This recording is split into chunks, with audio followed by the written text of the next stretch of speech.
Hello hi students, welcome to my channel Aranya studies.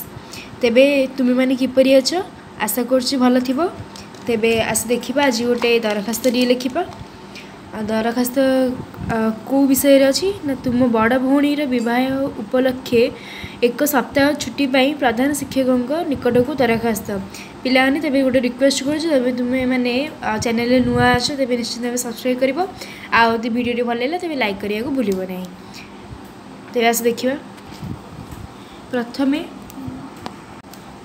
माननीय श्रीजुक्त प्रधान शिक्षक पुरी जिला स्कूल पुरी मु गोटे स्कूल ना लिखी आठारे माननीय लिखी। जदि तुम स्त्री लोक किए थे तेबे ये माननीय आ श्रीजुक्त जगह श्रीजुक्ता लिख प्रधान शिक्षयत्री पुरी जिला स्कूल तुम्हें जो विद्यालय पढ़ुच से विद्यालय ना लिख और जो स्थान से विद्यालय अच्छे से ना भी लिख।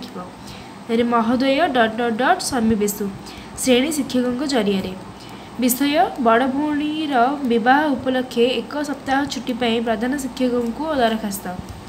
तापर आगुरी कही जदि स्त्री लोक थे तेज निश्चित भाव महाशया लिख। महाशया निवेद्यर अभिप्राय यही कि जे मु अनन्या साहू रोल नंबर 14 सप्तम श्रेणी छात्र अटे। तुम्हें तुम ना लिख रोल नंबर और कि श्रेणी पढ़ुच से लिख। आसन तिथि मोर भौणीर विवाह उत्सव अनुष्ठित हेब।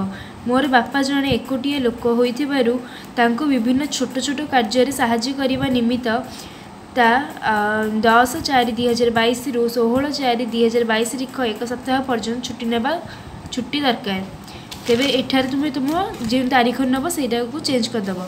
तापर एणु विनीति प्रार्थना करे कि आपण दया परवेश होई मोर यही एक सप्ताह छुट्टी को मंजूर कले मु चिर उपकृत हेबी।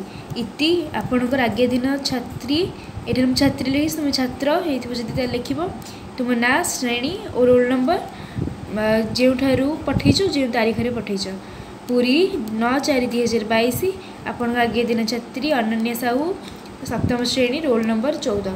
जदि दरखास्त किसी डाउट अच्छी तेज निश्चित भाव कमेंट कर। Thank you.